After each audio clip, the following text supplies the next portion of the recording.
second place. Pissing me off. Always the bridesmaid, never the bride. The bridesmaid. Welcome, everyone, to episode 3 of Drinkin Dynasty, the startup fantasy football YouTube live stream / Spotify podcast / we don't know what the hell. Tonight, with me, my ride or die, Lou. What's up, Lou? How you doing tonight? Doing good, man. Ready to start talking some dynasty football with you. Would you be perhaps partaking of any libations tonight, Lucifer? I am, sir. I have with me from 512, Southern Star Brewing Company. I'm drinking Berry Hatchet Stout, which is actually one of my favorite stouts. Going with a stout tonight. I like it. Definitely. What about you? I like stouts when it's colder out, which is not often here. So I understand that if you want to drink stouts in Texas, you got to, drink them off season at least a little bit. I just finished a unique wheat from Dallas Brewery here in Dallas, and I'm switching, going higher alcohol, going into the Citrus Slice India Pale Ale here in a moment. Knock my microphone over. All right, so all right. Slow down on the drinking. Yeah, sorry. I just get so excited. I just can't stop drinking.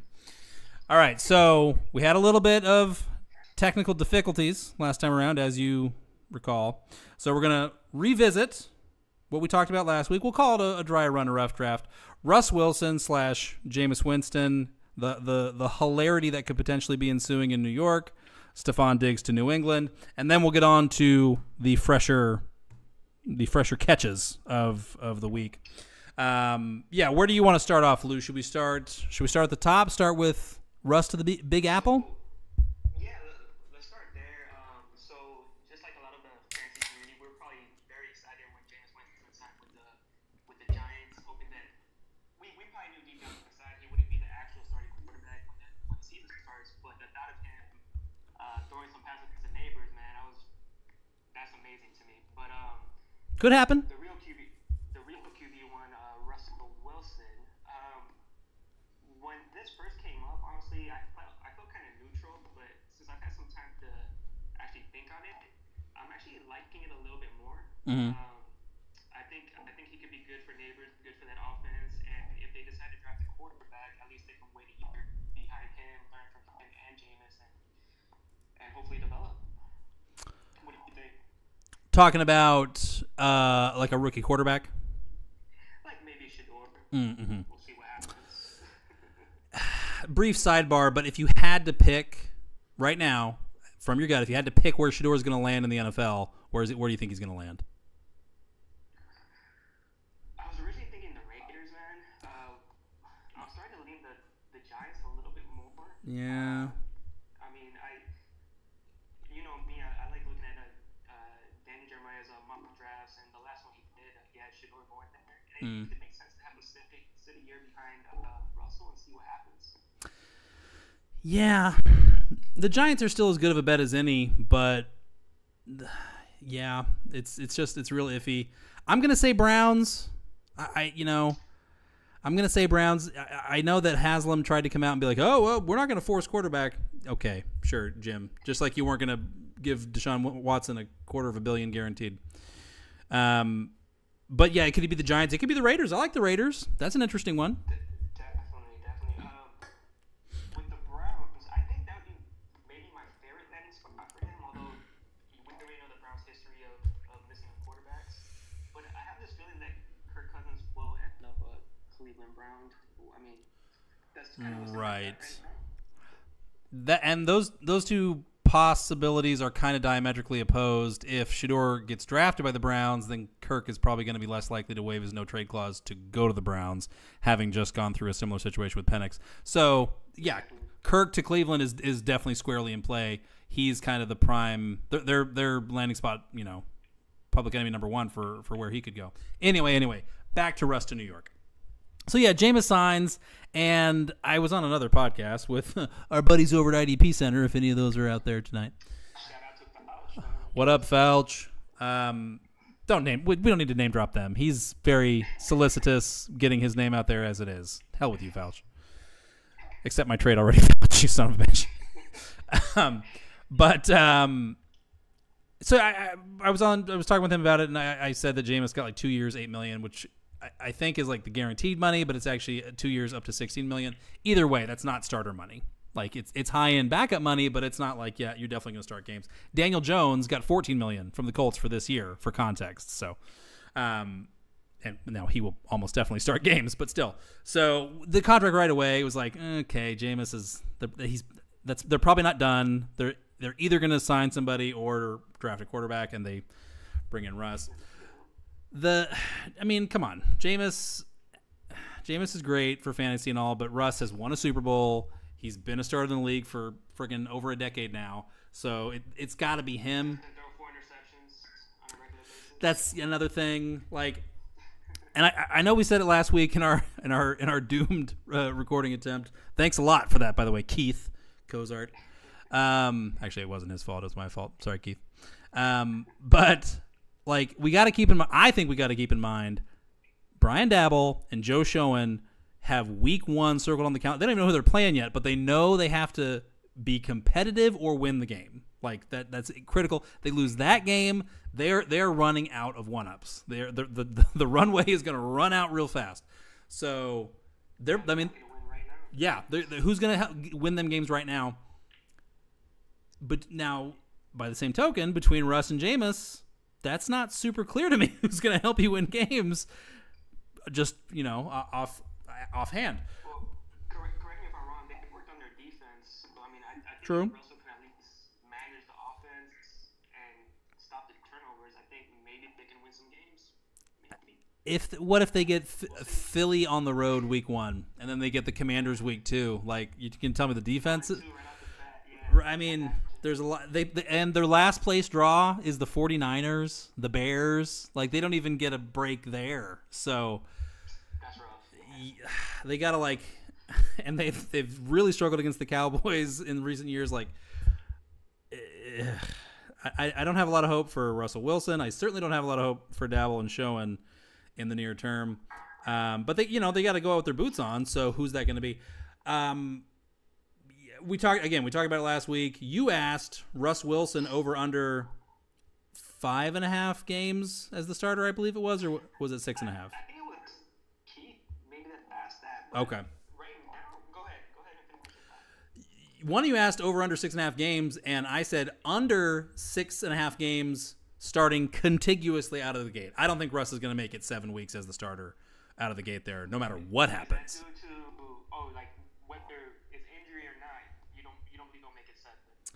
They have to come out and win games, period. And I just don't see a way for that to happen when the Commanders are so much better. I mean, we know in our guts, Jaden Daniels is for real. Like it's not going to be a one-hit wonder like with Robert Griffin.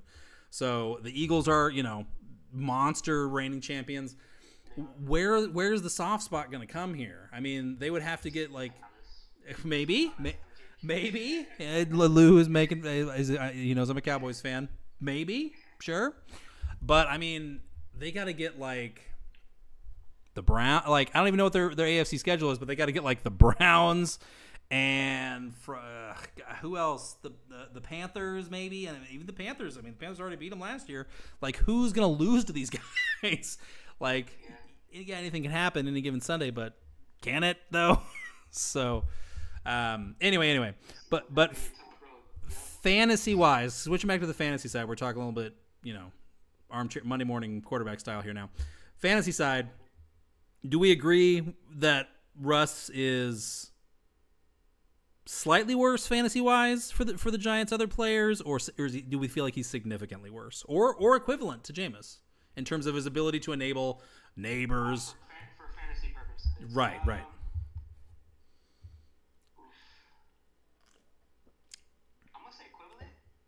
I think James could run I think James could score more points potentially, but then he's also going to put the ball in the defense's hand more. I think at least Russell could make sure the offense actually gets down the field, not turn the ball over, manage it. Might be better for somebody like Tyrone Tracy, which I mean, I'm not super high on him, but I think as a game manager, I think Russell Wilson still has ability. I don't think he's completely washed. I don't think he's completely washed, but we've also been saying that for a while now. And, I mean, if you just look at his last... Good God. What is this, 46? Wait, no. This is 30, 44. His last 55 games. In 2021, across 14 games, he averaged about 225 yards passing a game. In 2022, it was 230, right about. 2023, it was 200, and then last year, it was rebound a little bit, like 220. So, like, and that was on the Seahawks, the Broncos, and the Steelers. Are the Giants any better? Like on the whole, I know Neighbors is a freak, but I don't know. That's exactly what I was thinking about, but I mean, I don't think he's ever had a Neighbors. Metcalf was amazing, right? Sure. I don't know if he's ever had a Malik Neighbors. I'll say that much. That is fair. Focus on him. And I mean, that's the whole. But at the same time, that's the whole hope. Like, if not for Neighbors, I mean, would we go anywhere near Neighbors, or would we go anywhere near Russ, even in like a super flex, spot start, desperation spot. Anyway, so for Dynasty, we try to wear the Dynasty hat here. For Dynasty purposes, at their market prices right now, whatever they are, Russell Wilson or Jameis Winston, who would you rather be buying if you were in some... 100% Russell Wilson. Interesting. Without, yeah. Because I at least know he's starting. I believe him to be the starter week 1. So do I. Jameis Winston, I mean, let's say they draft the quarterback. He's QB3. I don't know if he ever gets in. I'd rather take the value right away than kind of, gamble with Jameis, even though he's a fun option. I think at price, because Jameis is going to be cheaper, although how much cheaper, I'm not even sure at this point, I would probably go Jameis. Because okay. Week 1, do you want to be starting either one of them in week 1? Not if I can help it. So there's that. If I'm right, and the Giants are terrible, if a lot of people are right and the Giants are terrible, it's going to be Jameis at some point, so you're going to get starts from Jameis too, probably, I think odds are. Who has more NFL starts left in them at this point in their careers? Jameis or Russ? It's tough. It's a coin toss for sure. So yeah, I mean, I get it. Jameis's value could definitely be rocky. It could be the Jacoby Brissett experience, week to week, year to year. But yeah, I think this could be it for Russ. This could be his swan song. I mean, come on. The New York Giants before he goes to die is basically what you're thinking. If the Giants do what I'm thinking they're going to do, and they go 4-13, and Russ starts and then is benched and comes back and is terrible, gets benched again, where else is there to go in the NFL? I mean, it's Ryan Tannehill time. Like, just you don't retire, but you're not quite good enough for anybody to bother paying anymore. Actually pick you up. So, and like he's a weird guy, as we know. All right, anyway, so knock that around. Stefon Diggs to New England. What was your initial takeaway there, Lou? I love it. I think it's gonna be good for Drake May. I am extremely high on Drake May at the moment in Dynasty. I think it's gonna give him a security blanket in the offense, and hopefully those wide receivers, because there's some decent wide receivers in that room, but nobody's kind of separating themselves. I don't know, so not at all. You don't think so? No, they haven't separated themselves. I'm not going to say that they're not decent. Yeah. But I think they can learn from him, and maybe they bring somebody else in the draft. Yeah. I like it. I do too. They paid him a good chunk of money. I was surprised by the 3 years. I mean, it's really a 1-year deal, but still, I mean, he's going to get more for this year than Devontae's going to get in LA, and Devontae is not coming off a torn ACL. That was surprising. I think there are some assumptions about where he's going to operate, like where he's going to post up, like formation wise. because he had success doing it in Houston last year. I think people are kind of assuming, okay, well, he's getting older. The Texans used him primarily out of the slot last year. The Patriots are probably going to do that. The Patriots really need a boundary guy. Like they do. They have Pop Douglas. They were hoping that was Polk. They were really hoping. Oh, they used him like Yeah, because like you're right. Like if they put him in the slot, then where does Demario Douglas go? It's. And I mean, we have similar questions about the Seahawks with JSN and Cup, but that's that's a soup for another day. So, I mean, I'm not sold either way. Like, are they gonna keep him inside? Or are they gonna let him bounce outside? But I mean, there's a lot of we need to see what they do in the draft for sure, because that's gonna tell us if they go get Tet, then Pop Douglas got some problems, because all of a sudden it's musical chairs and there's running out of chairs. So, yeah. But anyway, at the moment, who do you feel like? I mean, none of the receivers statistically really did much of anything last year. But assuming that the offense continues to, take another step like it started to with May coming in for Jacoby Brissett, which receiver do you feel like is going to cede more of the target share, more of the work, based on who's at the table right now? You talking about outside of Diggs or like? No, like whose lunch is Diggs coming to eat? Assuming that the Patriots didn't sign anybody, they didn't draft anybody, it was just going to be Booty, Douglas, Javon Baker, Polk again in 2025. Then Diggs shows up. Who's the guy who goes, fuck?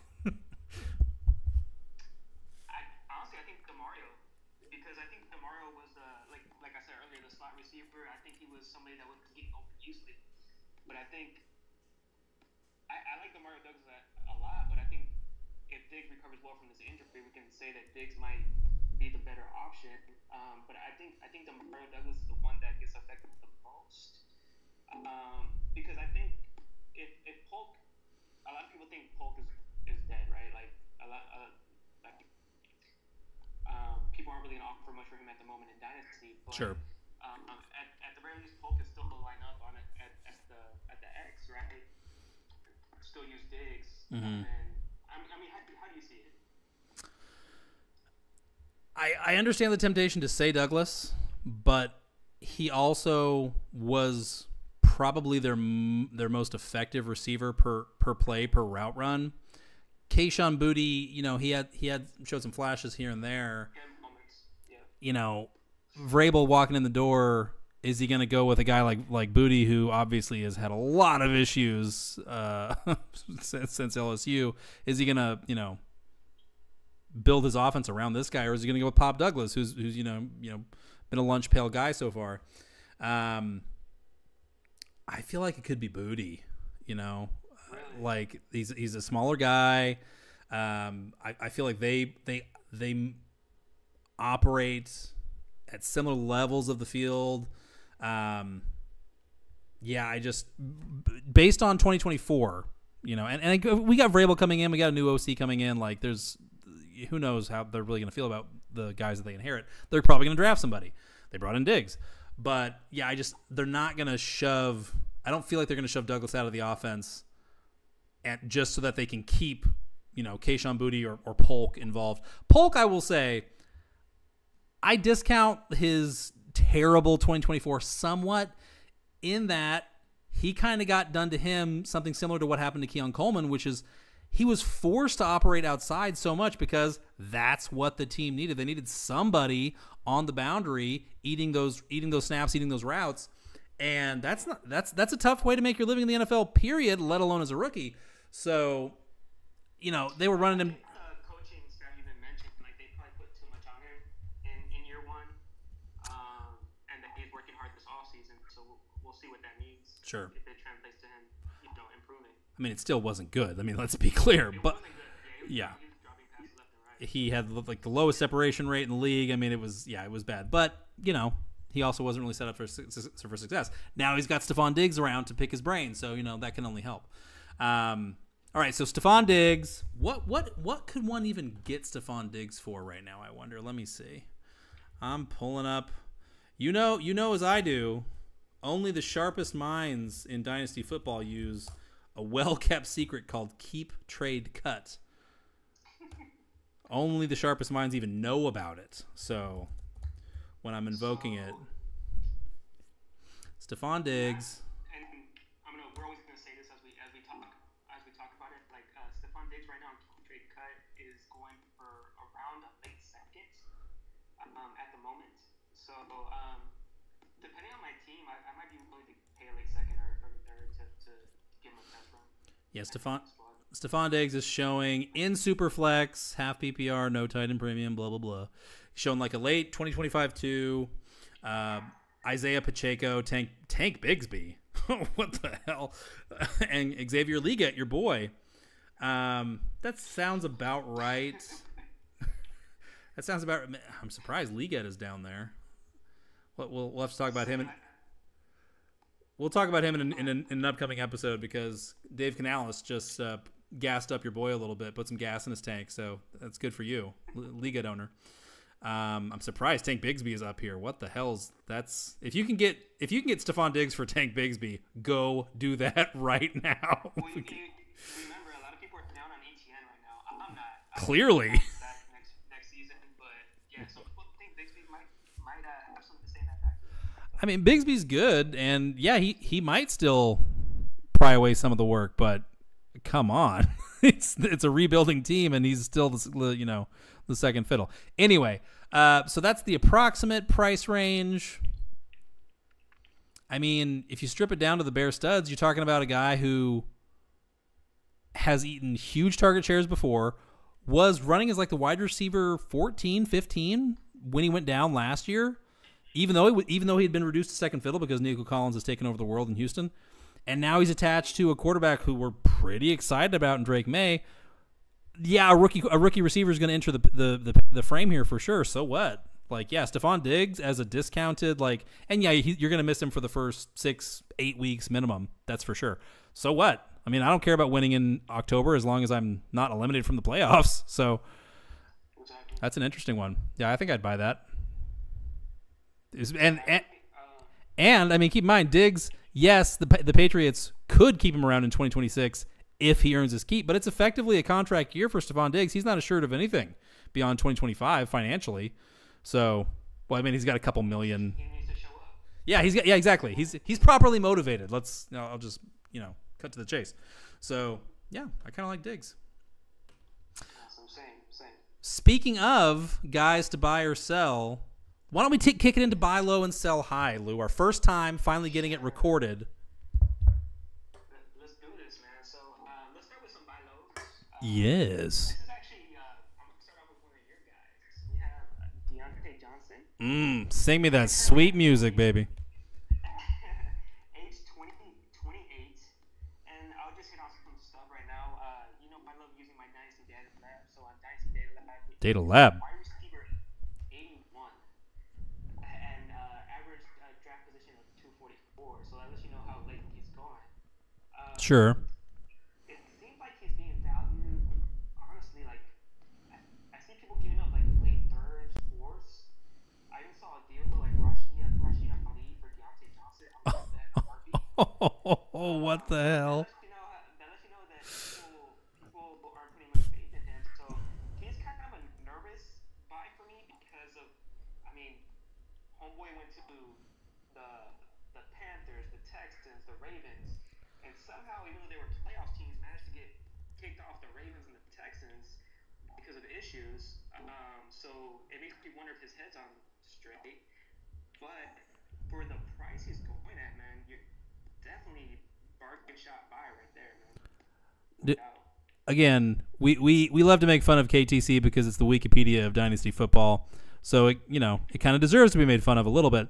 But KTC has Deontay Johnson as the wide receiver 121 right now, behind such luminaries as Jake Bobo. Jake Bobo, according to KTC. Exactly. That's what we're talking about here. Deontay Johnson 2 years ago had like the 4th highest target share in the NFL, folks. Not he wasn't 7th highest 5 years ago or any crap like that. fairly recently, this guy ate the whole pie, okay? So, yes, did he cost himself a shit ton of money by losing his mind and going early onset CT ESPN last year? Yes, 100%. I don't know what the hell that was about. Something in that Pittsburgh air, man. I don't know what that's It's crazy.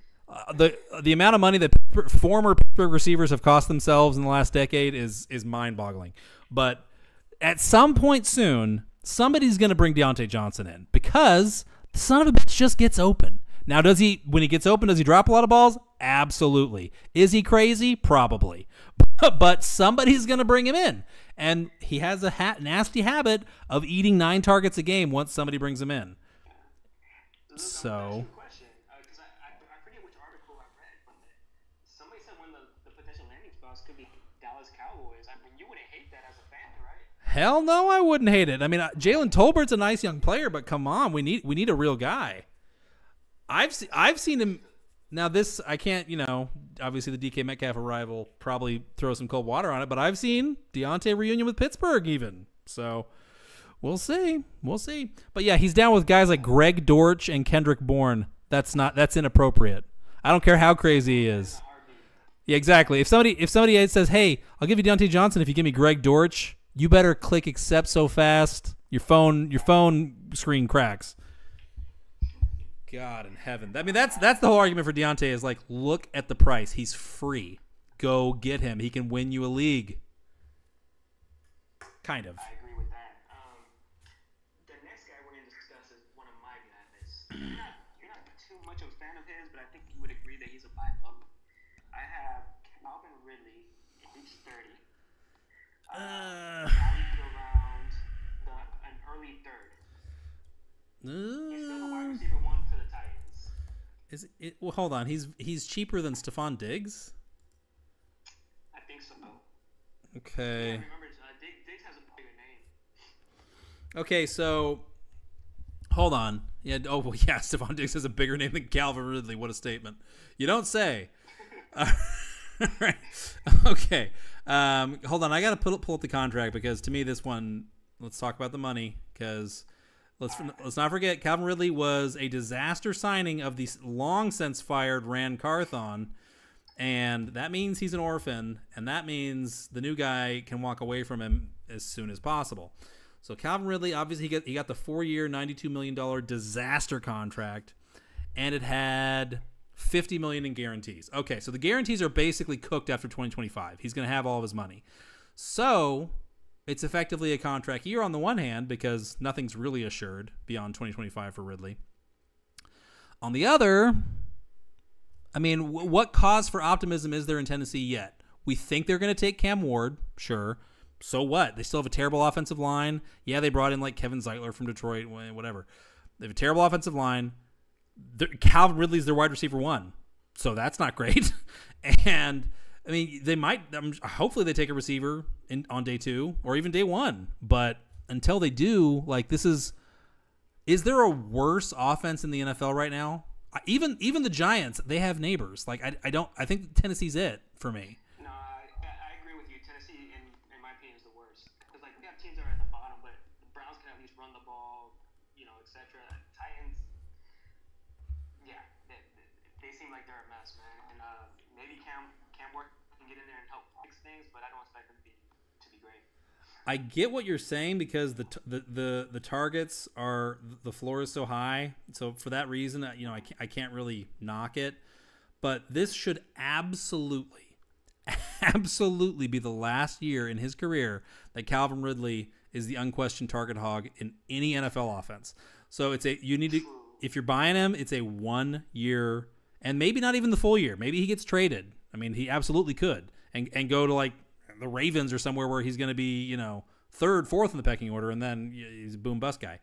And he's already kind of a boom bust guy. So I'm with it. He was the wide receiver 27 last year, put a little bit of respect on his name, but he's just not good, and the team's not good. That's strike 1 and 2 for me. So. Yeah, I think the way I view it is if somebody's willing to offer you, I don't know, the trade is like 302 or 303 for Calvin Ridley, and let's say you're a contender, yeah, to start in the flex. I mean, he's a good flex play. I mean, there are some guys in the 3rd round this year. We're playing deep leagues, so Yeah, I mean, I get it. You know, even if you can go hit somebody that has a real future in the NFL in the early third round of this upcoming rookie draft, I'm kind of coming around on this rookie draft. Even if you know that's true, you know Calvin Ridley's going to be getting 8-9 targets a game most weeks in September and October. You know that. So he was wide receiver 27 with only 4 touchdowns. So there's a real opportunity maybe that he gets more touchdowns. Oh, he was. I'm going off memory here, so forgive me if I'm off a spot here or there. I believe he finished second or third. It was definitely no lower than fourth. I believe he was second or third in the NFL in air yards. So footballs that travel in the air. Yeah. And he was running. He was first for a good portion of the season, and then NWI kind of picked his pocket a little bit there. So I mean, yeah, he was it. But also the offense. Here's the thing. I'm all about projecting previous year stats to broadly continue or partially continue when the offense succeeded. That's the caveat. This offense did not succeed, so we'll see. I understand the viewpoint, but right now, like, to me, that whole team is basically really altered, and I expect them to hopefully add some offensive pieces, but sure. At the moment, they've got bigger fish to fry. They have to get a quarterback. Or, well, we think they have to get a quarterback. We know they have to get offensive line. I think their first rounder should be offensive line. Do I own a lot of Will Levis? Yes, I do, but that's neither here nor there. It's a little bit here nor there. They're talking about getting a running back. Why is Brian Callahan talking about running backs? I'm not. Sometimes. if they do it, better be late. Oh, for sure. Oh my God! Imagine if they take a running back in the third round. Even the third round is going to feel like, what the hell? You guys think you're a running back away? What are you doing? So I'm really not with the Brian Callahan hire, anything that's going on in Tennessee, but I'm rooting for him at least. Yeah. So anyway, I hear what you're saying. You know, if your roster's already full, you don't really need like a Roman Wilson type guy to, you know, bet on the talent, and you just need somebody that you can plug into like a flex spot. Ridley for even a late second. I'm like, okay, that's fine. That's what I'm thinking. So, I'm gonna do another one of my guys as our next buy low in Jacoby Myers, age 28, finished as wide receiver for 23 last season. Let me give you my elevator pitch. Real quick. I like the fact that they brought in Pete Carroll. I think I mentioned this before. I think Tom Brady kind of changed the aura of the whole organization, because I used to want to always stay away from Raiders players, but I think they're making some changes that they're really going to change this team and help them move forward. It's possible that they draft a wide receiver, but Jacoby Myers to me is like an ultimate pro. Like, I just expect him to do good in an offense, whether he's the wide receiver 1 or the wide receiver 2. I think he's just a really good wide receiver, and if people are willing to settle him for, let's say, the 210 or 211, I mean, I'd buy at that price.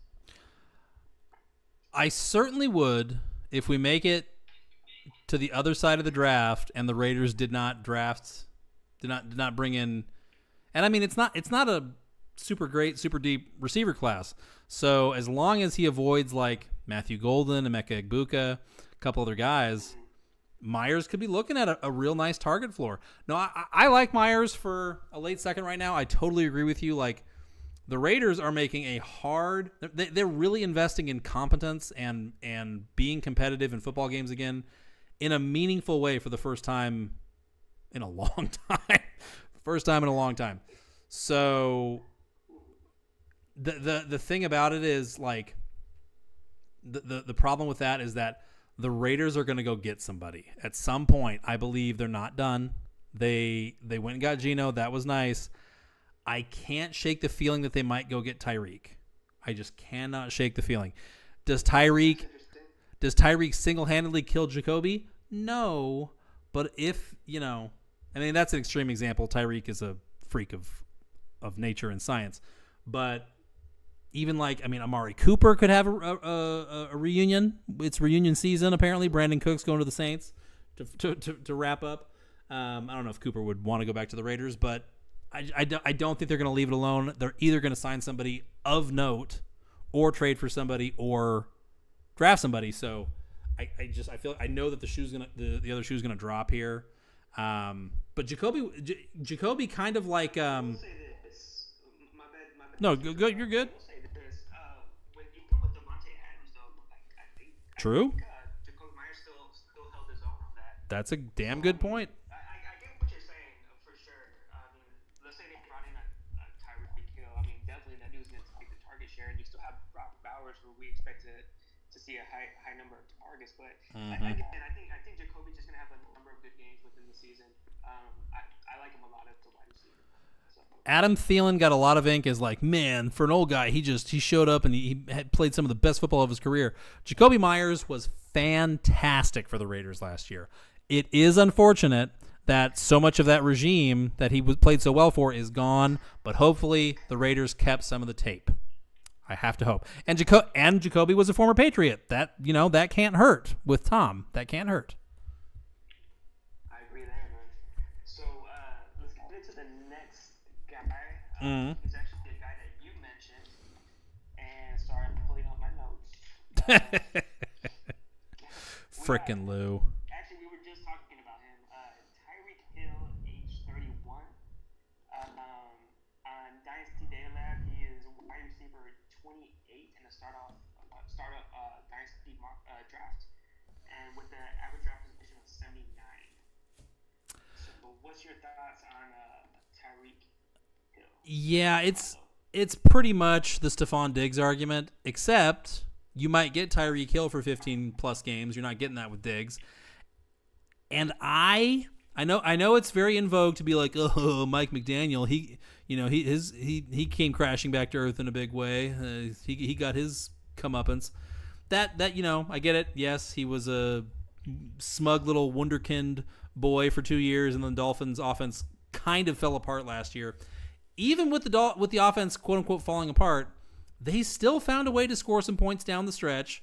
Jonnu Smith obviously comes alive and becomes a legitimate fantasy tight end one, despite the Dolphins having absolutely no run game.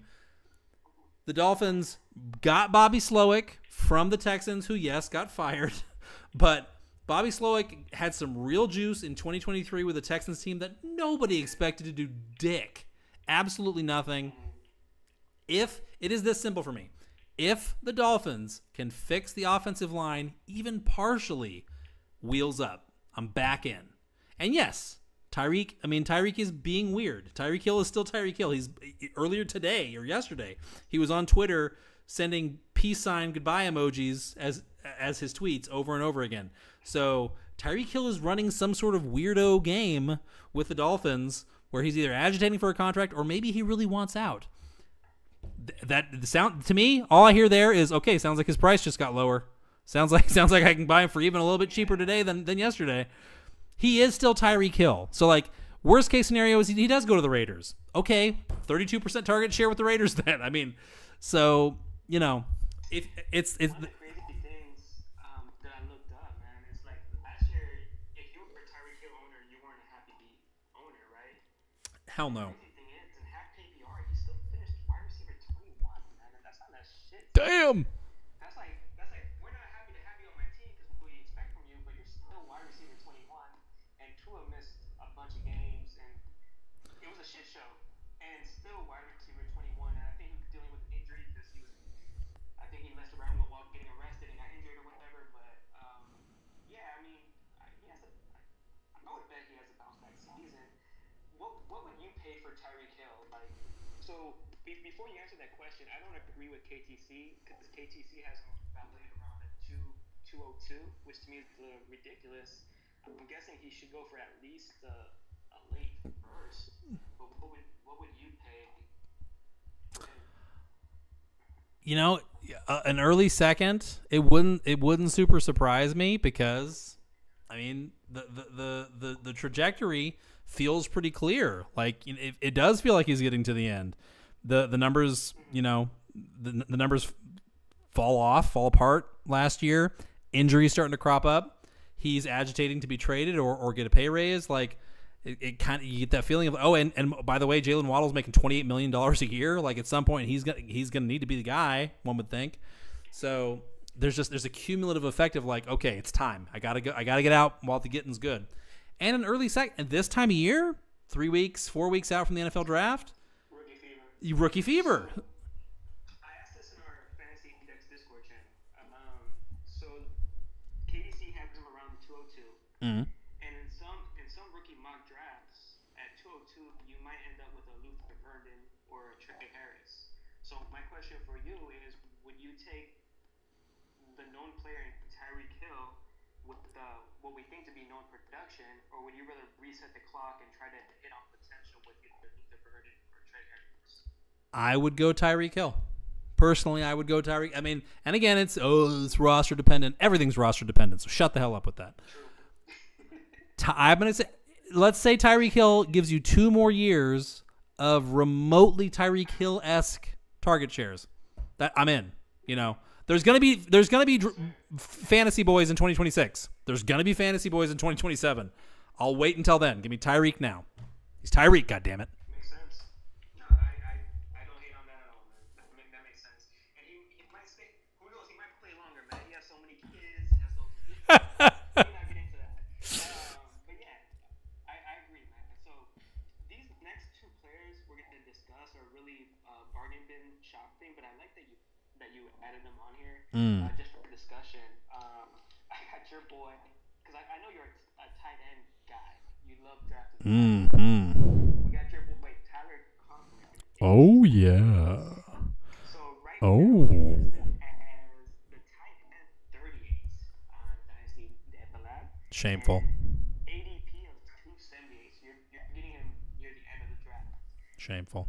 So Conklin just signed with the Chargers. At the moment, even though he might have to split some playing time with Disley, at the moment I would think he's the tight end 1 for the Chargers. However, they are being rumored to maybe look at a guy like Loveland or something like that. But the cost for him is so low right now. You could probably get him for a very late 3rd or 4th. That I'm with it. It has a buy low. Go ahead. Even a 3rd for Conklin, you're overpaying. Like it's not gonna. You shouldn't have to pay that unless it's tight end premium times 3 or something. So going with the 4th, yeah. Yeah, 4th. And Will Disley's in street clothes. Actually, he's not a Charger right now. He's not under contract. Oh, really? Yeah, so that helps. So him and Stone Smart are out of the picture. So really, we're just worried about, do they go and draft Loveland or something similar? If he avoids that, which he might. I mean, the Colts really need a tight end. The Jets really need a tight end because Tyler Conklin left. There are teams out there that are going to be drafting tight ends. So we'll see. We will see. I mean, it's possible that Tyler Conklin eats most of the pie for Los Angeles Charger tight ends.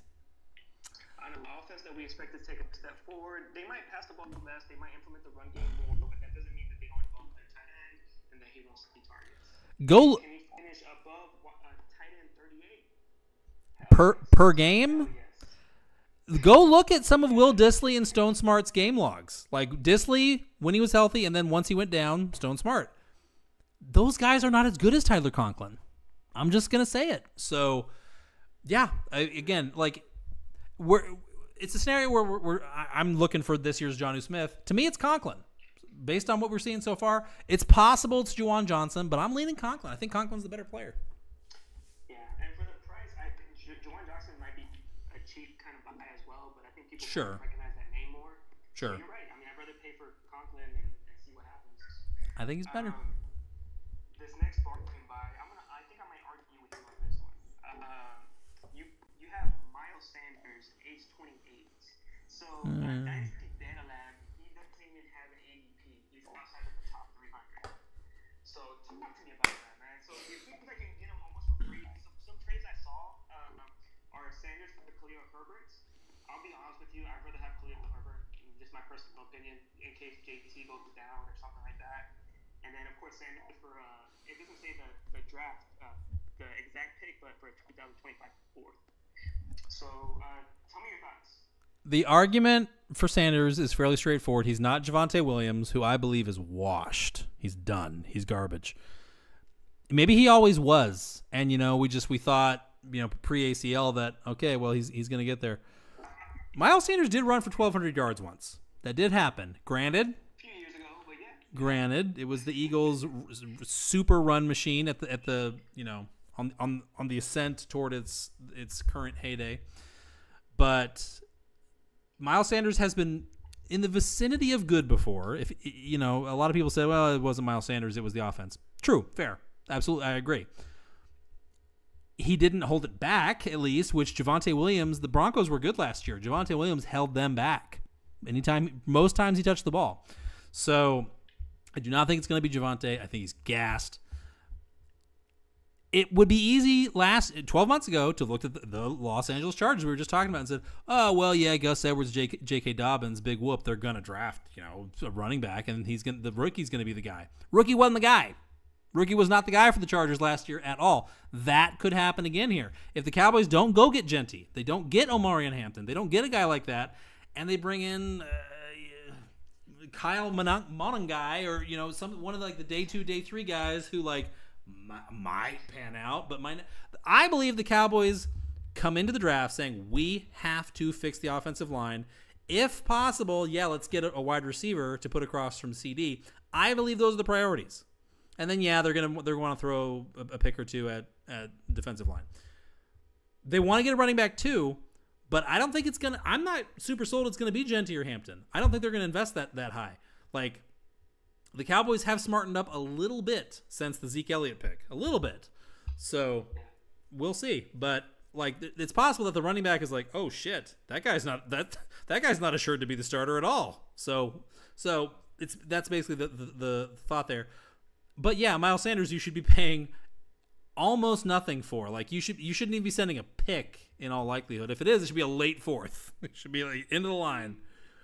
We have a few dynasty leagues set up, of course, in our Fantasy Index Discord. And I will say this: I won't say exactly which league it is, but he's actually picked up at the moment in that league, which surprising how deep our leagues run that he's available.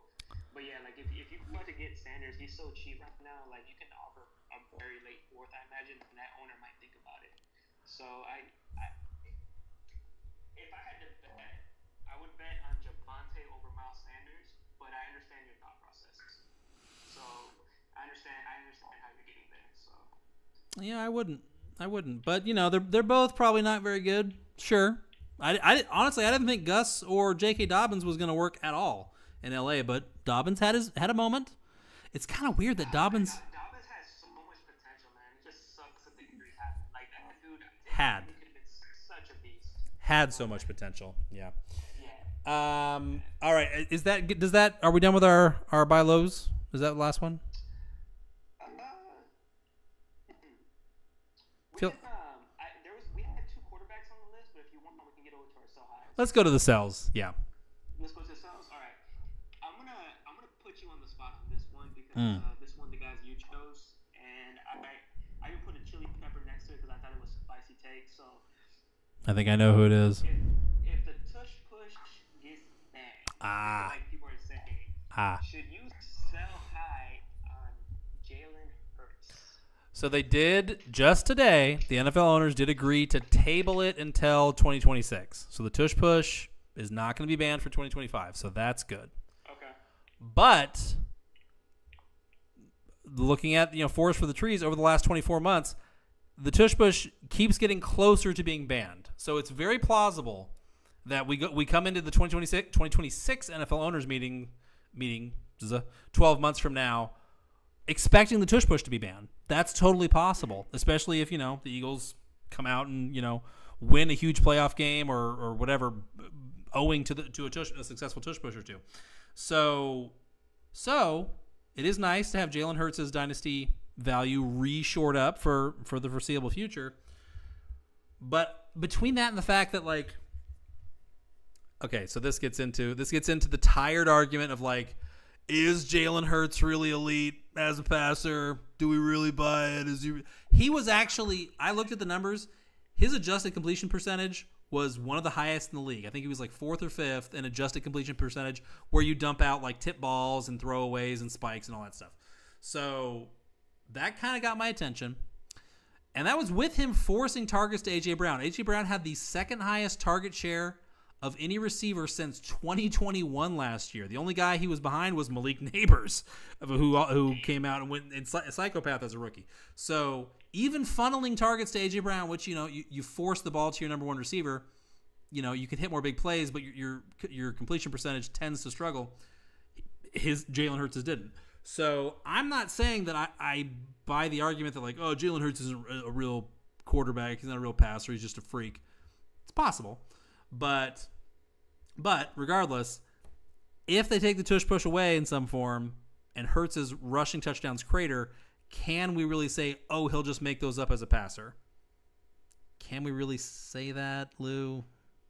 I think we can, because his weapons are so strong right now. Like, homeboy, he has Saquon Barkley, A.J. Brown, and then Devonta Smith is an amazing wide receiver who probably doesn't get to shine as much as he should. True. Because A.J. Brown is who he is. Goddard was out a lot of last season. So if they strengthen up the tight end position, or maybe he's healthy and they decide to keep him, I mean, that's another big time target for Jalen Hurts. I would have a very hard time selling Jalen Hurts right now. I think he's actually listed as the quarterback 5 in Dynasty, and he's drafted overall number 6 typically. I'm not sure some trades with you. Tell me what you think real quick. I have Jalen Hurts and Jordan Mason for Caleb Williams and Jonathan Taylor. Would you come off Jalen Hurts for Jonathan Taylor and Caleb Williams? It was Jalen Hurts and who? Jalen Hurts and Jordan Mason. For Caleb and Jonathan Taylor. Oh, boy. That's tough, right? Oh, man. But Jalen Hurts is so good that you still think about it. It's not like a smash. Like, you don't just like, oh man, I'm gonna accept this trade. You're like, man, Jalen Hurts is like, that dude wins me weeks, right? So it's not that simple. And we expect Caleb Williams to progress, but until he actually shows it, we're not. You know what I mean? Like, we're not 100% sure yet. Just to answer the question, I would, but I certainly would not fault anybody who said, nah, hell nah. So You would take the Caleb Williams and Jonathan Taylor side. I would, but I'm feeling pretty spicy. So that's me. So I think I'm with you in honesty, but it's because I love Jonathan Taylor so fucking much. Yeah. I love Jonathan Taylor as a running back, and that's what it comes down to. Even though if Jordan Mason, like, man, if Aaron Jones goes down, shit, like, sky up for Jordan Mason. Yeah. Team, but Yeah. But yeah, I mean, it's not like it's something to think about for sure. What about if somebody offered you, because I was just, while you were talking, I was fiddling around with trade calculators. If somebody offered you had Jalen Hurts, and you had 2 other quarterbacks, let's say you had Baker and Bryce Young. Somebody offered you the 1.5 and the 1.7 for Jalen Hurts. I would decline. Fair. Yeah, I think I would too. Yeah, I wouldn't even hesitate with that, because let's put some players' names on it. Like, off the top of my head, we're thinking maybe Travion Henderson and, I don't know, Ibuka. Yeah. They're still not with Jalen Hurts. Yep. So, No. yeah, I would decline that. Hurts. I mean, Hurts still has that elite, week winning, difference maker type ability, and that just doesn't grow on trees. Yeah. No, I agree. I'm not, if I own Hurts in a league, I'm not not shopping him actively, but my ears are open. If somebody wants to come and get him, Let them overpay. yeah, they wouldn't. I don't know that they would have to overpay by a ton. Three firsts, and I'm probably listening pretty close at that point. 3 firsts of any pedigree. That's fair. So let's actually get into. I thought this was pretty spicy as well. Now I know who it's going to be. Yeah. Let's see. Xavier Worthy. Yep. Wide receiver for the Kansas City Chiefs. So Let me hit you on some stuff real quick. Hit it. Age 21, still super young. First round pick. His wide receiver, he's ranked as 57, which is pretty high up there. Very. I'll give you my opinion on it. I believe he's very talented. I think he's a really good wide receiver. But when you start looking at the wide receiver room or just the offense in general, you have Rashee Rice, who's ranked wide receiver 15 at the moment. And yeah, he might miss some games in the beginning of the season, but I think Rashee Rice is the guy in Kansas. You still have Hollywood Brown, who maybe is actually healthy this year, and then you have Travis Kelce. All these guys might take targets away from somebody like Xavier Worthy. So my take on this is I kind of agree with you as being a sell high, because is he going to get a target share that's worthy of wide receiver 18? I don't know about that.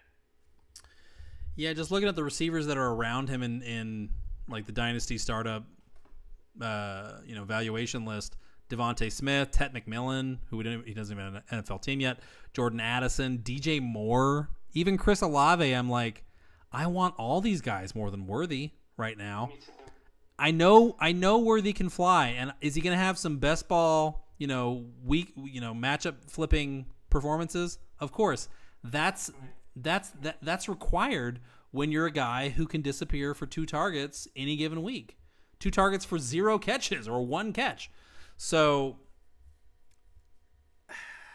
I feel like a hypocrite a little bit on it, because I'm holding it against Worthy that there was nobody else to process the work and do much of anything for this offense down the stretch last year because Rice was gone. While at the same time lauding Rashee Rice because he came on as a rookie in 2023 and took over because there was nobody else. Somebody had to do the work. So I'm kind of talking a little bit out of both sides of my mouth here. I'll grant you that. But it's usage. Like what the way that they used Worthy, even when they had nobody else, to me did not feel as sustainable or as projectable going forward. It's just that simple. And I mean, come on, like, can he fly? Of course he can. But at the end of the day, he is 5'11", 165, and defenses are stronger per pound than ever before. Like, this guy is he's not going to be able to thrive at every level of the field, I don't believe. So for that kind of price, if somebody offered you DJ Moore for Xavier Worthy right now, you're the Worthy owner, come on. Are you even going to hesitate? Yeah. And I'll even talk to you about a trade that I saw was Worthy in a 2005 first. I don't know where the 2005 is, but Worthy in a 2005 first, let's say mid to late for A.J. Brown. Give me A.J. Brown, in my opinion. Oh, you're thinking about it. No. I agree. AJ Brown is still a bad man. But I'm just saying, like, Jameson Williams. Jameson Williams is a guy who might get paid a lot of money in 12 months by the Detroit Lions. They're on the fence about his 5th-year option right now, but it is squarely in play that he's going to get a lot of money in the intermediate future. He has not been a set it and forget it type of player in fantasy football really at any point in his career so far. Even if you pretend like the suspension and the torn ACL never happened, Xavier Worthy is in approximately the same place right now to me in terms of like where he really slots into this offense going forward, assuming good health and good luck and all those other things. So, he's the same guy basically is what I'm saying.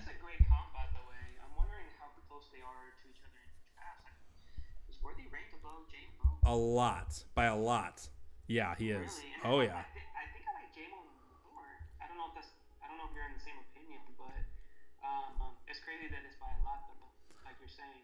Well, I mean, let Xavier Worthy get caught, goofing around on DraftKings, and that might change. Actually, it's not by a lot. It's not by a lot. Jameson Williams is the wide receiver 28, so he's not way behind, but it's a little bit. Yeah. That's a bit, though. Yeah, definitely.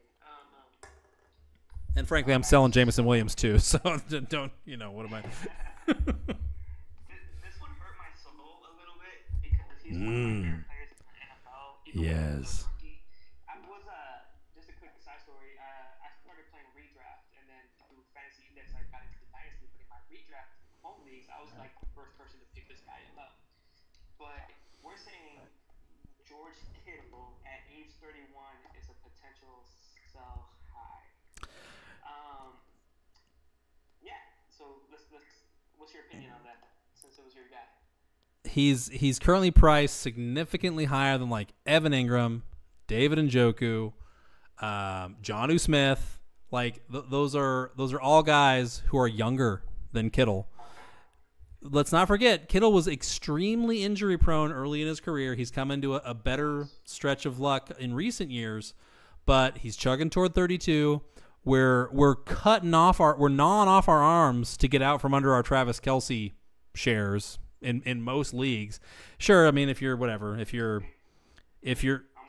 people. right, I mean a lot of people are. You're not alone. If you're, I mean, our good buddy Boards, like if you're the rare team who like you're a freak of have an 8-pack swole out the gym at your mind at every other position except for tight end. Okay, fine, go buy Travis Kelce for a second rounder and go try and win your league. Short of that, people are trying to get away from Kelce. Kittle's going to be there in 12 months, quite possibly. Yeah. So if you can get somebody to give you, I mean, what would Kittle cost? He's going to cost like a early second round pick. If you can get late first, early second. late first, early second for Kittle, facing a really strong incoming tight end rookie class, I think that's a no-brainer for me. I'm okay with that. One thing that kind of like stood out to me, I actually read this straight from the Sleeper app.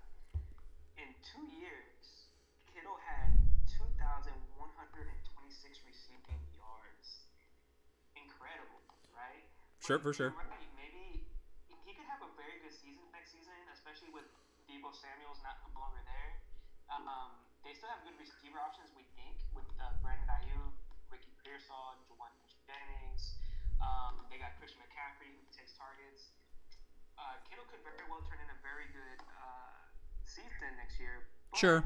Could it be the right time to buy out so you don't get stuck with like a aging tight end? Yeah, for the right offer, I think he could be a sell high for sure. Yeah, I'm with you on that. It's tough because he, the caveat does need to be, can he be a difference-making piece for a contender right now? Yes, obviously he still can be. Just talking about maximizing return on a guy, like the floor is going to start to slip out from under this guy probably soon.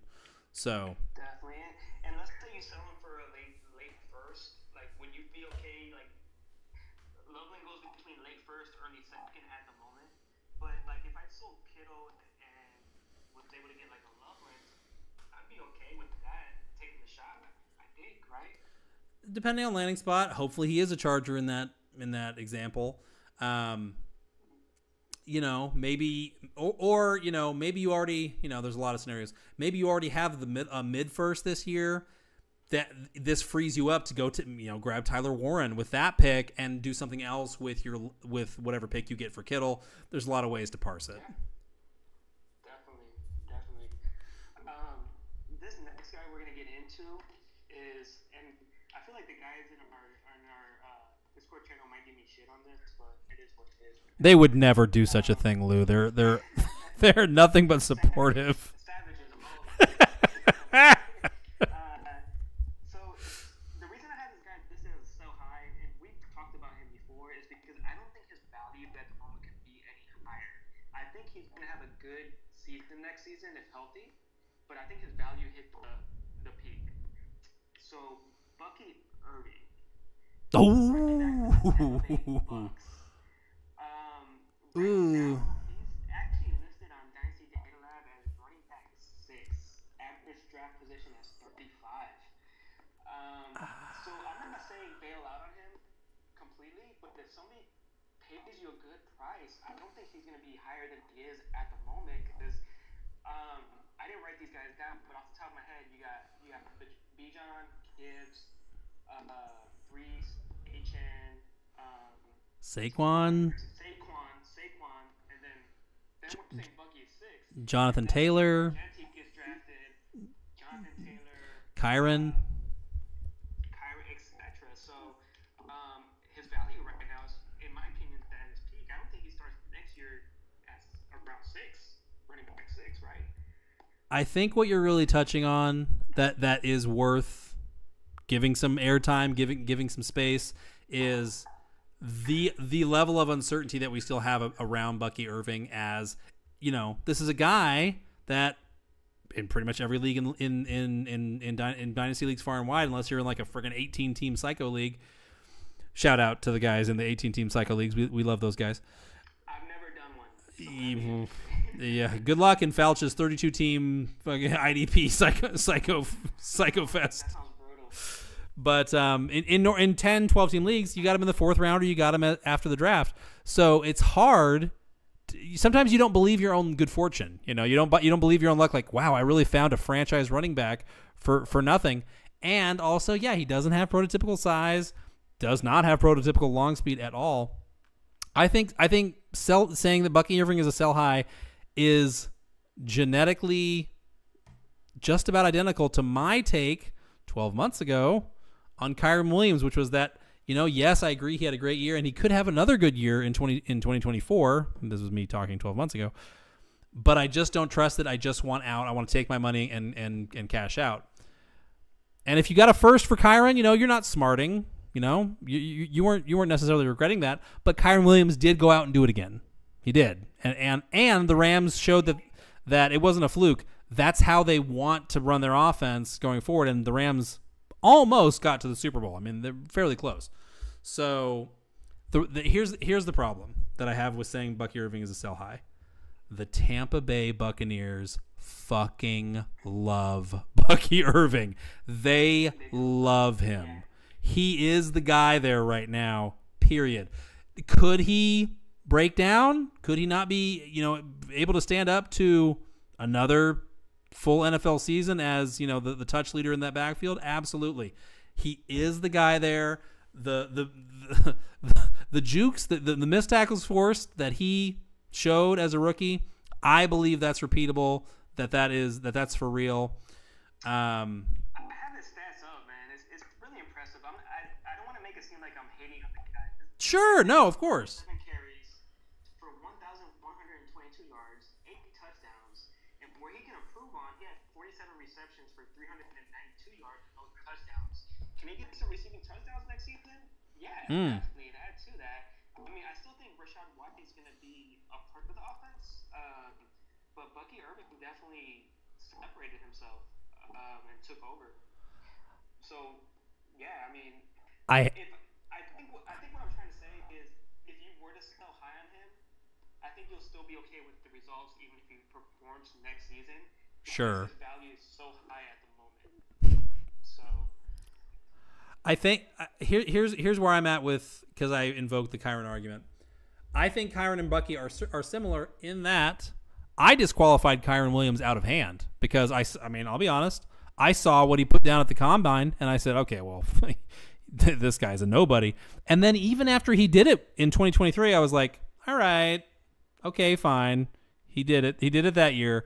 But Sean McVay hated Cam Akers' guts because Cam Akers liked his girlfriend's pictures on Instagram one too many times, and he was going to get him out of there no matter what. He had to have somebody else, and Kyren was the guy. Let's see him do it with Blake Corum in house, and then he did. But even he was. But even then, Kyren Williams was one off at that point. Bucky Irving, that to me was the shift was seconded by Bucky Irving in that running backs don't have to be big and fast at this juncture. They don't. They have to be able to force missed tackles.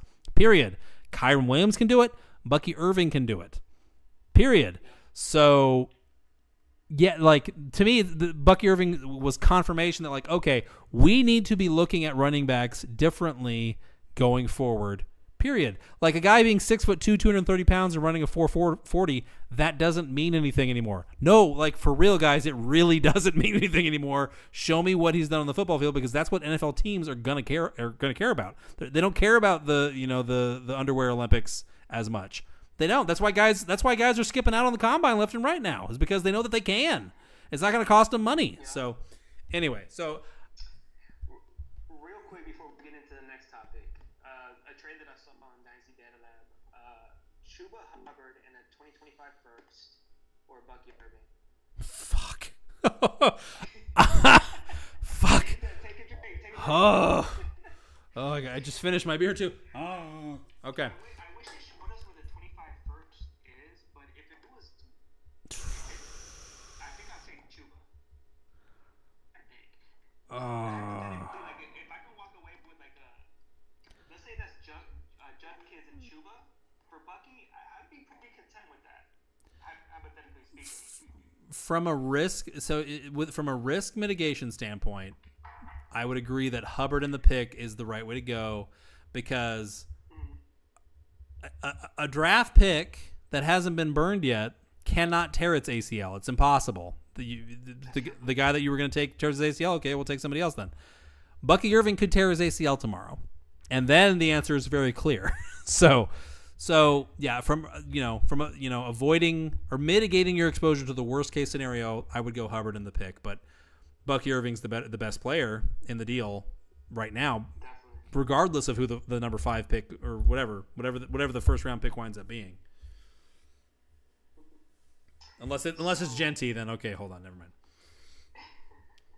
So the next segment we're gonna get into, man, I named it "Pour a Drink for the Phonies." So I'm gonna list a few players that I want to ask you if, in your opinion, they're dead for fantasy football purposes, and if they're dead, we're gonna both take a drink. Okay, I need to crack a new one then. 1 sec. Stall for time. I'm waiting for you.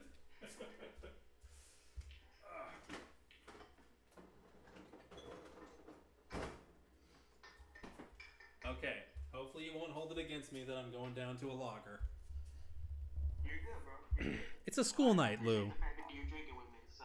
It's a school night. Honestly, this segment was one of the reasons I decided to buy Buried Hatchet, right? So we're talking about guys that are deep. Ah, I see what you did there. I like that. I see what you did there. Right? So we actually mentioned this guy earlier, so I want your opinion. Jalen Polk, is he DED in Dynasty Fantasy Football, or are you willing to take a shot on him?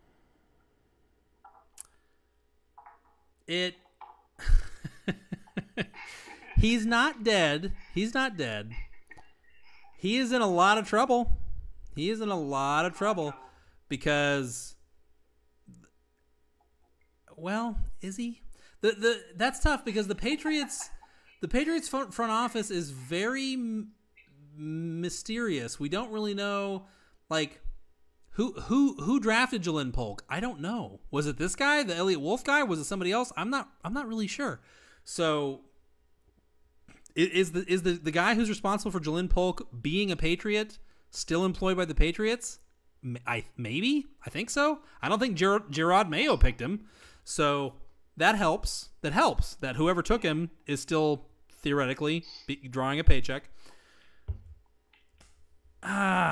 He's not dead, but if you're in a league that has like shallower benches, or you just have a really thick, hey, not to be cocky, I don't have room for guys like Roman Wilson even, and Tez Walker, guys who I still like, Javon Baker, like guys, another Patriot, guys who we like or liked, but here's the thing, we've got draft picks coming in soon. These guys are going to be on our roster soon.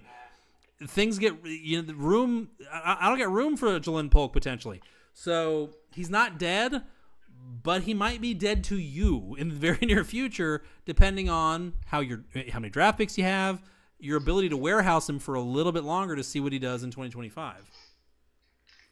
Yeah, he's not dead in my opinion yet, even though it was really bad last season. But I think Dynasty is a game of patience, right? And we kind of forget that sometimes.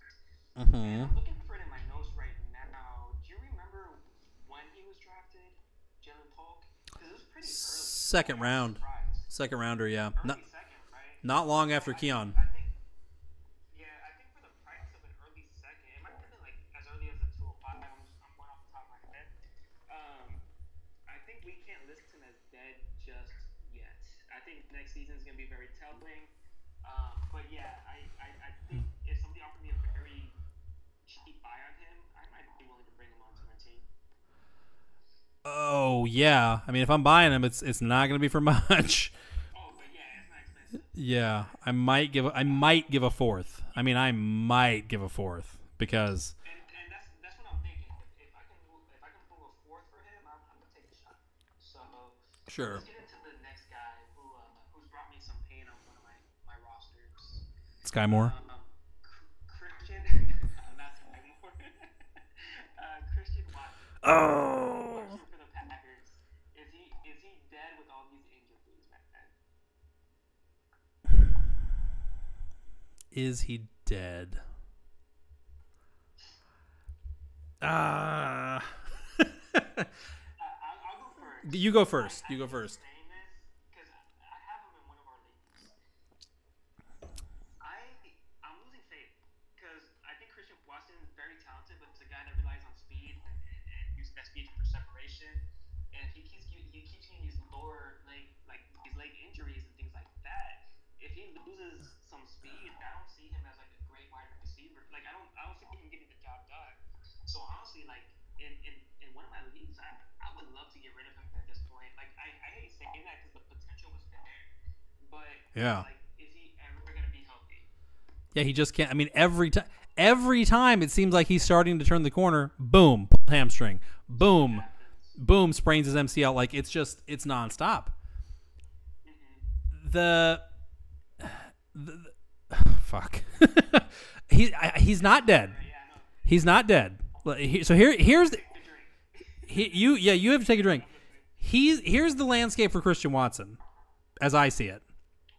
Yes, he keeps getting hurt. That's not good. It's not good to get hurt. Then you can't play football. That's bad. So there's that. Once Christian Watson goes down, what do the Packers do? Do they just funnel the targets to somebody else and they keep on, Jordan Love, who was like the quarterback 2 in fantasy, from like weeks 11 through 17 last year. Do they just keep chucking around the yard? No, they do not. They took the air out of the football big time and pounded teams on the ground relentlessly. Jaden Reed went to sleep. Romeo Doubs, very hit or miss. Jordan Love was not especially good in fantasy last year.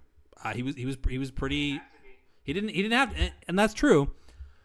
You could look at that as, well, the Packers just decided that was how they wanted to win games because they had the personnel for it. They could control games. They could impose their will. You could also say that once Christian Watson got hurt, it took enough juice out of the passing game that they felt that they needed to run the ball more. There's two ways you could look at that. Christian Watson is going to be back at some point in 2025, and he's in a contract year, and nobody has taken this thing over. Romeo Doubs sure as shit hasn't. Jaden Reed missed out on a big opportunity last year to do that. So now, of course, that brings us back to, but the injuries. Hey, if he keeps getting hurt, then yeah, he's gonna become worthless because that's what happens to guys who can't play football. They become worthless. He's coming back. It's his contract year. If he comes back by week 6, week 8, somewhere around there, and is ready to go, is ready to play, I'm interested. The Packers are a good team. They were signaling a desire and a willingness to flow. Yeah, kind of deep shots, mostly deep shots or heavily skewed toward deep shots through him. Whatever. He was integral to what the offense was when he went down, and then the offense changed after he went down. They didn't just say, "Okay, somebody else, you're up." So he's on life support. I believe he's between him and Jalen Polk. I'd rather have Watson. I will say that much. Okay, yeah, I don't hate that too much. Right now, I think he's being valued around like a late second, early third. I'll be honest with this rookie class, and maybe I have too much rookie fever. If somebody sent me a late second, I'd be doing some hard thinking on that, whether I want to trade him or not. Oh, that's fair. Hey, I mean, Christian Watson, yeah, I just made a case for him. Let's be real. Like, he showed us 6 weeks of fantasy studliness 2 years ago now, and on the other side of an ACL tear. Like, yeah, we've been waiting for a while. So I'm not going to begrudge anybody getting off the ride at this point, especially for a second. I mean, that's real money. Definitely. This next guy brings me a little bit of pain celebrated and then saw what happened. I'm like, shit. Uh-oh. And we talked about him before. Tank Dell. Is he DDD, Luke? I don't know if you're watching. I'm taking a big swig. Me too. A Tank, I'm sorry, buddy. It would have been a great story. Houston native. I don't know if he's Houston native, but he played at University of Houston, and he was so good that even despite his incredibly diminutive size, oh man, I've had a few beers. I'm getting a little tocado. Despite all that, he forced the Texans to take note of him. CJ Stroud, of course, famously is like, "Get me this guy, and I'll bring you a Lombardi or some shit." But man, breaks his fibula as a rookie, and then, I mean, I still don't believe the full extent of the injury that he sustained last year in Kansas City has been made public. I mean, it was the worst injury of 2025 of any player that I saw. Yeah. Or 2024. Yeah, I mean, I'm gonna talk about this guy in a little bit, so I won't say too much. But yeah, that's probably like the second worst injury I've seen in the span of 2 years. He will not play in 2025. We don't know what his status is for 2026. I mean, sure. He's a type of player that's very talented, but if he loses an inch of anything, yeah, it's gonna affect him. Like that left leg has now been just absolutely. I mean, he's not quite Nick Chubb territory, but he's awful close. And yeah, if he's like on the waiver wire in your league in 2026, are you gonna pull him up, take a flyer on him? Sure. 2026 is a long ways away, guys. Hate to break it to you. So, for me, he's dead. I would take anything to get Tank Dell moved off, because here's the thing. Again, roster elasticity matters. That in and of itself has value. So if I can move Tank Dell off to go get 2026 third, I'm doing it. I'm gonna do it. That's fair. Yeah, that's fair. The next guy, real quick, is Mike Williams to the Chargers, returning back home. Chargers also have a Matt McConkey, who impressed last season. Quentin Johnston, which performed after his rookie year, so I wouldn't say he's clearly out of the woods, but he did some things last year to kind of bring a little bit of value back to his name. Do you think Mike Williams there gets kind of buried, or do you think gets utilized? Mike Williams is right on that ragged edge of could he run it back one more time and turn, I don't know, 80 targets into 50 receptions for like 800 yards, 750 yards. That's totally plausible to me. Like it is. Like he does he, obviously the tired joke on Mike is he's good, but he jumps too high and then he falls too hard, and he's got to stop jumping so high and falling so hard. Like, could he play 12 games, 14 games even, and give you 5 or 6 like top 15-ish type performances, top 20 type performances? That does not beggar belief to me. That seems doable. I don't think QJ is a threat to him at all. Like, if Mike Williams is healthy and is, do you think Mike Williams is number 2 at the moment, and then QJ is 3? Yeah, I think I do. Really? I'm the opposite, but look at what they had last year. Nothing. They had Josh Palmer, who was a teacher's pet run blocker, and that was very little more than that. Lab McConkey, who took some time to really get going, and now he's the guy. And they had DJ Chark, who wound up getting hurt right away and missing the season anyway. Mike Williams is rich man's DJ Chark, and that does have value still. It does, as a guy who can force defenses to keep guys deep and not cheat in and try to undercut balls to the flat and stuff like that and take it the other way for 6. Mike Williams is like a fancy Marquez Valdez-Scantling. I mean, that does have value to NFL teams. Do we care about it so much in fantasy outside of best ball? Probably not. But Mike Williams was good a couple years ago. And maybe he would have been good last year if not for coming off the ACL and being a Jet. It's possible. Yeah. I'm going to drink on this. I think... That's fair. So here's the flip if Yep. you want to take the shot and get him for nothing, I'm okay with that. But I still think there's talks about them adding a wide receiver. There's talks about them adding a tight end to take away values. I just don't know if I see Mike Williams doing much next season, and I think he can to get buried. So I'm gonna drink. I will say this is the right time to go get him, though, because you can point to that exact thing. You can say, well, they're going to bring in this. They're going to bring in that.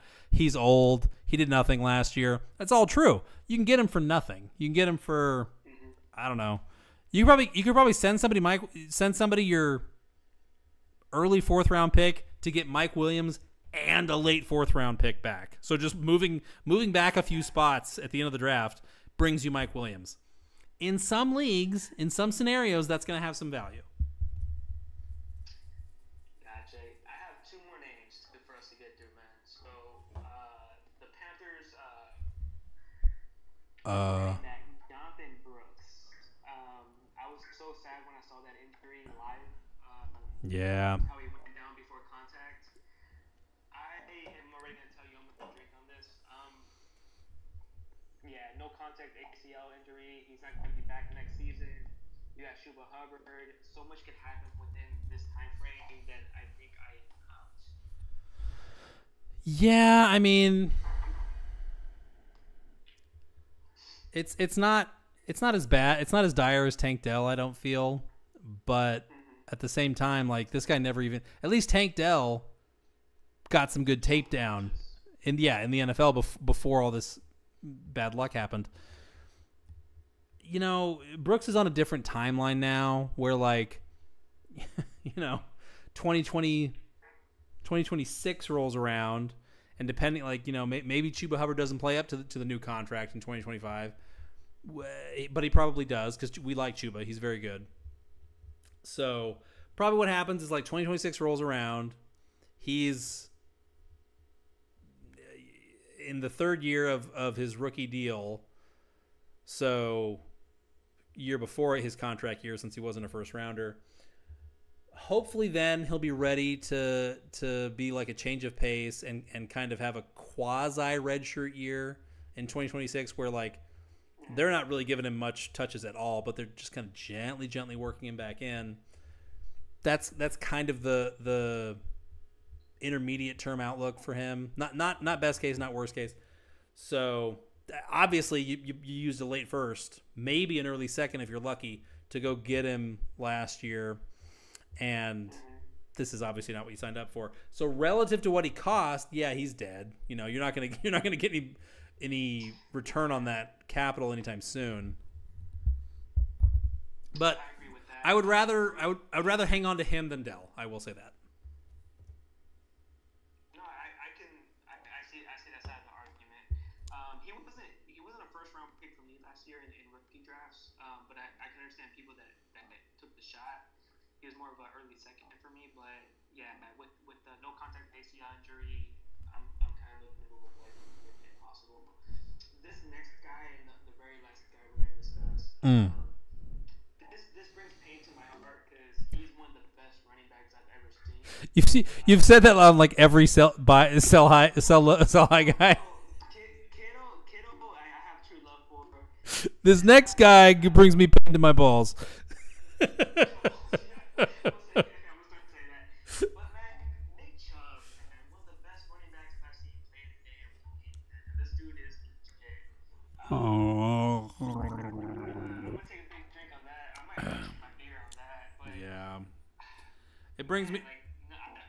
I'm not hearing anything in the free agency. Yeah. Hear about him cementing anywhere. I think this might be it. When J.K. Dobbins is on the couch after having he petered out, but he was dominant in September last year. He was. I mean, he was hitting explosive plays left and right. Then he came crashing back to earth. J.K. Dobbins is on the street right now, guys. So that kind of tells you. And I mean, once after the draft, the same thing happened. The same thing happens, a lot of years where, like, the vets, sorry, you're gonna have to sit and wait. We don't know if we need you yet because the draft hasn't happened. once the draft happens, he might be a Charger again. He's almost definitely going to land somewhere. But just the fact that he even has to wait for the draft, that tells you, Nick Chubb, buddy, there's a real scenario that you're going to be asking the Browns to let you sign a one-day contract with the Browns soon, so that you can retire as a Brown. So, I mean, it wouldn't even. Here's the thing. It wouldn't even be necessary to talk about this, except for all the people out there who are like, "No, man, fuck it. He's Nick Chubb. He'll be back. He's my RB1 next year. I know he's gonna be fine. I know it. I took him in the first round in the startup. Of course, he's gonna be fine." He hasn't been dropped in any of our fantasy. Right.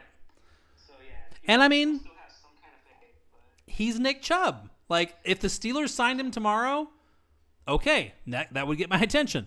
But until that happens, yeah, he did. He did, boy. Sorry. He's in such uncharted territory. Nobody has ever had 2 of the injury that he had. So we'll see. I mean, we mentioned Tank Dell's injury. I have not gone back to rewatch Tank Dell's injury. That's how bad it was. Like, I don't want to see it again. Like, it was, once, yeah. and that was, I'm good. I don't need to go back and rewatch that, man, because that was the fact that he played some snaps last season. What a fucking beast! Unbelievable. What a beast! Like all summer last year, I was like, well, you can forget about. I mean, Nick Chubb maybe comes back after Thanksgiving, maybe, but no. I mean, he's one of one. He's a freak for sure, but there's just a limit. There's just a limit to what any human body can take, even Nick Chubb's. As sad as it is to say. So fingers crossed. But yeah, if you can get anything for him, obviously you need to do that. Move on. Yeah. I think we're approaching the finish line, man. It was a pleasure drinking with you, as always. We came, we saw, we conquered. Yes, sir. To quote the immortal Jay-Z. Actually, probably not a good time to be quoting Jay-Z, so never mind. I did not quote Jay-Z. For anyone out there listening, forget that happened. It didn't happen. All right, Lou. What do you say we run this back again sometime? Sound good?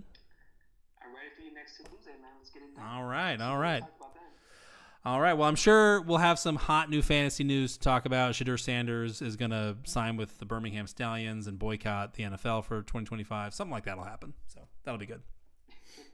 Looking forward to it. All right. Have a good night, my friend. You too. Bye. All right. Take care, guys. Thanks for listening.